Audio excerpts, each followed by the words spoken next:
Hello, friends, and welcome to the show. Johnny here.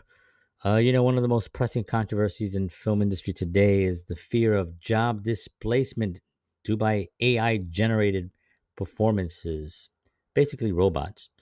We're afraid of the robots. Good morning, everyone, and welcome to the show. We are live here today. I'm live on Rumble, which is why the background is. I have a green screen that I put up, things back there, but Rumble doesn't have that feature yet. And so I stream from StreamYard onto Rumble and other channels. So it's all very convoluted. But the important thing is that we are here. This is green behind me, and we're going to be talking about AI and the generated performances that were kind of like it's kind of happening already, and it's kind of crazy. And I don't know, there is really no stopping it. I know that we've been trying to battle it with the SAG after um, strike and had some successes there, but there's still a long way to go as far as trying to really battle what is real and what isn't, and also losing human interactions, human storytelling, human, will that go away? I don't think so. I mean, humanity has one thing that AI will never have, and that is a spirit, a human spirit, spirituality. So these things we control, these things we have. This is where we have to base our content, and everything that we create needs to come out of that. It's the human spirit that we're studying. That's why we're actually here creating films and creating and being storytellers, right? So, you get actors like voiceover actors and writers are voicing real concerns that their roles could be minimized or worse, eliminated as studios experiment with AI to generate scripts, voiceovers, and even fully rendered digital characters. This isn't just speculation, it's already happening in small ways. Background actors are being scanned for reuse without compensation, and AI tools are being used to replicate voices and likenesses, sometimes without clear contractual agreement. So, for the working class creatives, this is part of a major situation, because we're not talking about the Denzel Washingtons of the world and Leon, DiCaprio and those guys. We're talking about the working class, the guys that are out there, the gals that are out there doing the voiceovers and the actual work. So this is, there was a video that I heard a while ago. It was an audio, actually, and it was a clip of a guy who received a phone call from a sales it was an AI generated kind of a voice to reconfirm someone for an appointment that was coming up. Now, I don't even know if the appointment was with a human. The appointment might have been also with another AI, but it was calling, and the guy on the phone was asking questions like, "Is this?" Because he was saying, "Yeah, so I don't know if I'm going to make it.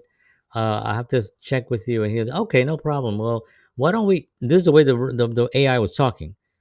The guy said, "I don't know if I can make it. I'll have to get back to you." He goes, "Okay, not a problem, Jerry. So what I can do is I can actually give you a call in the morning, and we can confirm if you're." This is the way he was talking. It was like just normal conversation. We're listening to this, and I'm like, and the guy who was doing it, he was like, "Is this AI generated?" Or he used a more technical term, because it was a technical job that he was having a meeting with, right? It was all AI people. So it might have been a setup, or maybe not real. Who knows? All I know is that it was put out there as a real thing. And I've been hearing voices now. I've been hearing voices. I've been hearing voices now that I know are AI generated that sound incredibly well. Incredibly well. And so that's today in 2025. What's it going to be in 5 years in 2030? It's gonna be pretty good, right? I mean, it's only gonna get better, like technology. So we really have to rely on this whole thing that we're the storytelling. I mean, it's really gonna be the only thing that's gonna save us, right? Many of these working class creatives, are already fighting to make a living. This could be this could mean fewer opportunities, less negotiating power, and a future where human talent is treated as optional. So, is it going to come a time when people are going to be, because I don't think AI excites people. You know what I mean? I don't think it actually has a human connection to people. I don't think people go like, "Ooh, it's AI." Oh, right. Well, I'm really going to pay attention to this. I think they're kind of like AI. Oh, not real. You know. So, are we going to have a label that's going to be put on content that not AI generated, like human, like a big H with a circle on it and some kind of a design, a logo with an H, human generated? You know, is that going to be like the future? Like this story was written by a human, acted by humans, edited by humans. Everything was completely human created, and then maybe there'll be something that'll be like HA, human and AI. You know, slash half and half percentage wise. I don't know. I'm thinking out loud here without even really thinking, but there, what's it gonna do? What are we gonna do? Something's got to happen, right? It's so crazy. But the debate goes deeper than economics. At the heart of this issue is a question of artistic integrity. Filmmaking is a deeply human craft, filled with filled with subtle emotion and connection. And many in the industry argue that AI simply can't replicate that, which is what I was just saying. It really can't. I tested AI. You know, ChatGPT is great for research. For research, it's fantastic. Um, but I tested it one day. I'm writing a script and it's done, human written, and I thought, I wonder what AI would give me if I gave it the scenario of what my film is about. It was the worst thing I could ever. I mean, it was so boring and it had no connection to the characters because it doesn't have that ability. It doesn't have the ability of human connection. It doesn't have that. So it's gonna write what it picks up from the internet, and what it picks up from the internet is gonna put it together in one thing without any soul, and it's just not gonna work. You know. So as of right now, today, 2025, today's the 19th of May. It's not gonna be good. You know, that part of it is just not going to be good. The greatest performances are often born spontaneously, personal experiences, or on set collaboration. Placing that with code, no matter how advanced, feels like stripping away the very soul of cinema. It's one thing to use AI as a tool to enhance a performance, but entirely another to expect a computer to be the performance. And I did a little show like this on the advantages of AI, right? Because there are certain things that color correction, sound design for a film, all these things with AI tools are really beneficial to the independent filmmaker, to guys like me that can't really afford the big bucks. You know, my last film, I had to hire a guy, color correction, and hire a guy for audio. So that was some savings there that I could have if AI can do a good job. Now, will I consider using humans? I will, for as long as I can. I will always continue to use humans. Um, but I can see why the AI part for that can go. So if you're an editor out there, get the AI tools because it's going to be part of your toolkit. They're going to want you, they're going to want your connection, they're going to want your humanity, but the tools will make you operate faster. So get it under your belt instead of fighting it, you know? Get the knowledge under your belt so at least you have that in your toolkit that you can provide because it's going to be part of it whether we like it or not, and that's the part that people don't like to hear, right? This controversy isn't about technology. It's not about the technology anymore. It's about making sure we don't lose the essence of what makes storytelling powerful in the first place. As audiences, we connect with vulnerability, humanity, and imperfections, things AI still struggles to replicate authentically. For actors and writers, it's not just about protecting their livelihood. It's about preserving the magic that happens when real people create something that moves us. This conversation is far from over, and it's one that the industry and we as viewers need to keep having. This is why I did another show. I've done a few of these episodes about AI because I think it's important to keep the conversation going. Let's not fall asleep on this. While we're sleeping, they're creating. They're creating content. They're creating incredible technologies that were presented and created by AI. And so we can't fall asleep on this. We have to stay ahead of the curve, or else we're going to really, really fall behind, and it's going to be a disaster.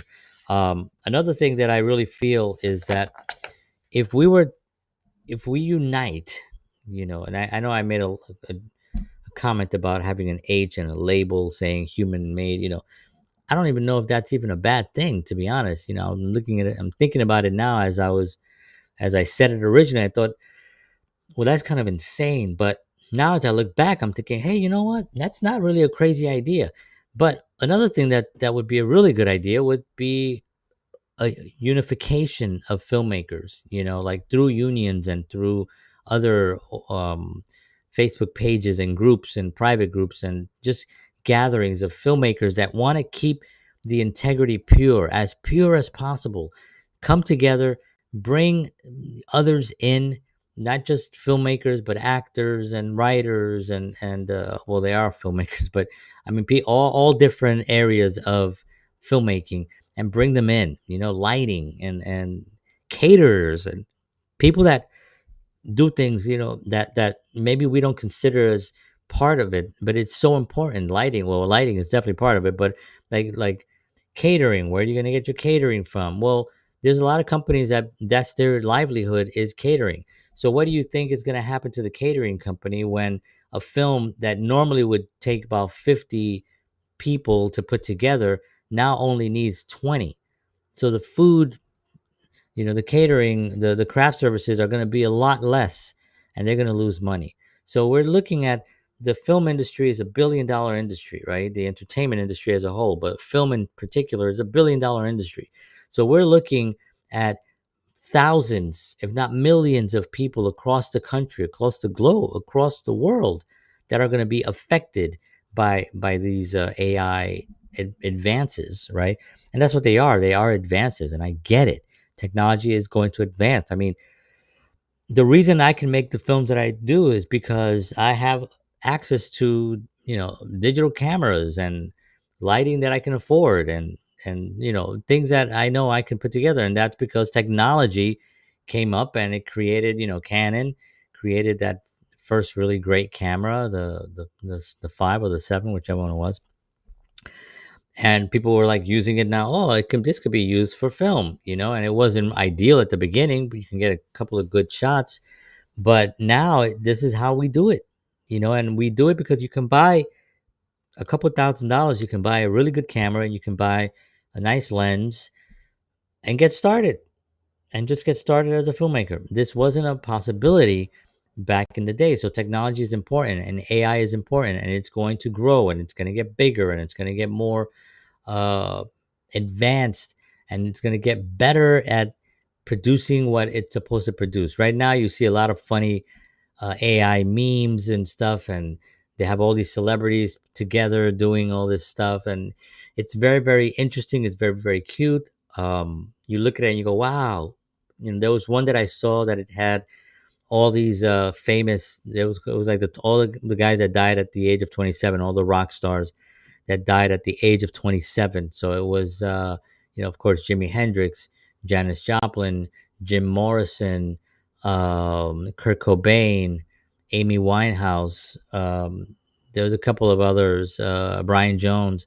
There were a couple of others that were there, and they made this little meme of them kind of walking together and laughing and stuff like that. And it was kind of like, wow, like that's what it, if they were all together at that age, that's that's what it would look like, and there was still things that you can tell that it was AI, but they make them have expressions in their faces that you never really saw in photos or anything, like, because there wasn't a lot of video of, I mean, there's a lot of video of Hendrix and stuff performing, and some conversation, the famous conversation on the Dick Cavett show. That was a great long interview with him, and a few other things here and there. But there really wasn't a lot of things of him actually just being natural and casual, But it doesn't capture his personality because it can't, right? It's a robot. All it could do is capture the facial, a couple of expressions, a couple of expressions that we're not used to, that were very unique, and it gave you the sense of like there were other elements of these people, these incredible creatives that unfortunately we didn't get to experience. That we didn't get to experience them growing old. We didn't get to experience them being having what do they think of social media and things like that.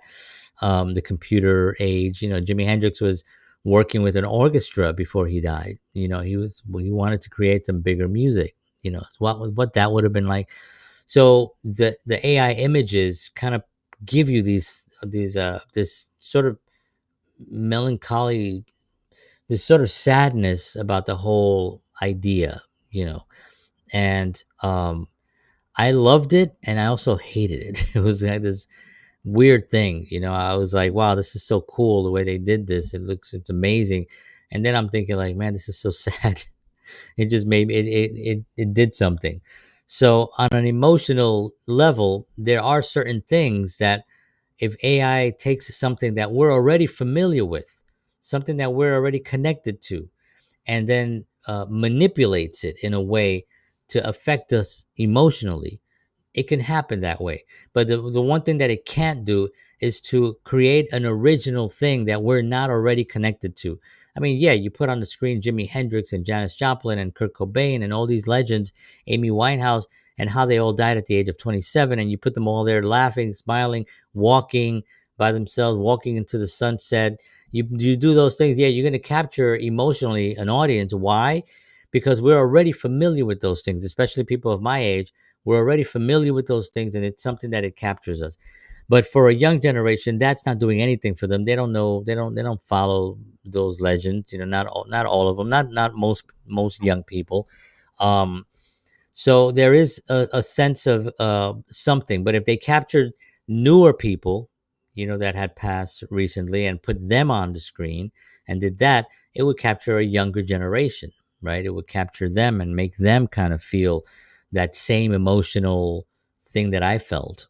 Um, but again, it has to already exist. It has to already have been a human that was created by God, or a human story told by a human that AI is trying to manipulate into something.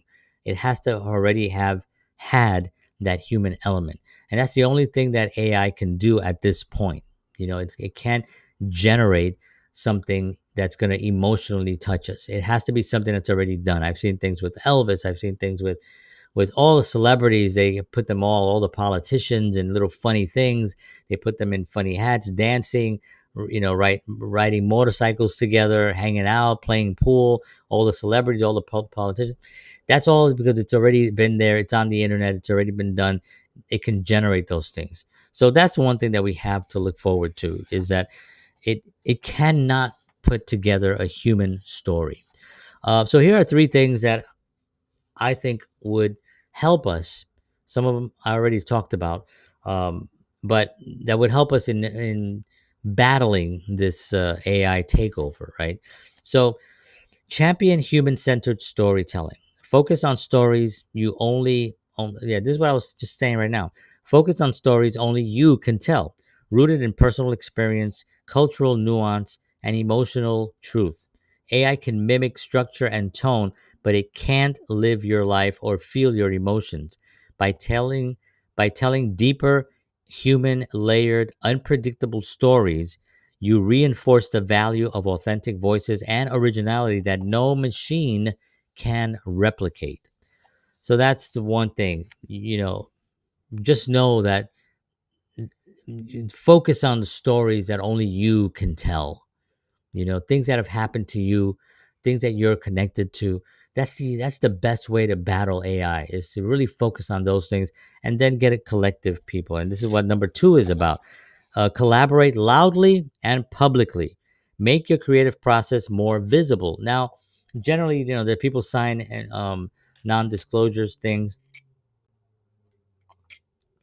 They sign NDAs a lot because they can't talk about these projects, right? Um, but we're we're battling something now, right? We're up against something, so we have to make our creative process shown even more. Be more visible about it. Share behind the scene moments, script readings, improv, or actors rehearsals to show audiences that the studios the irreplaceable magic of human collaboration.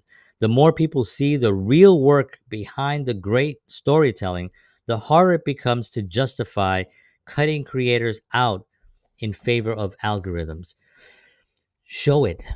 Get together. You have a film coming up, you have a script that you want to work on. Get together, take some stills, some photos, little clips here and there. Don't give too much away. Don't give your story away, right? You want people to tune in, but give them enough knowing that they can say, hey, this is put together by humans. This was me.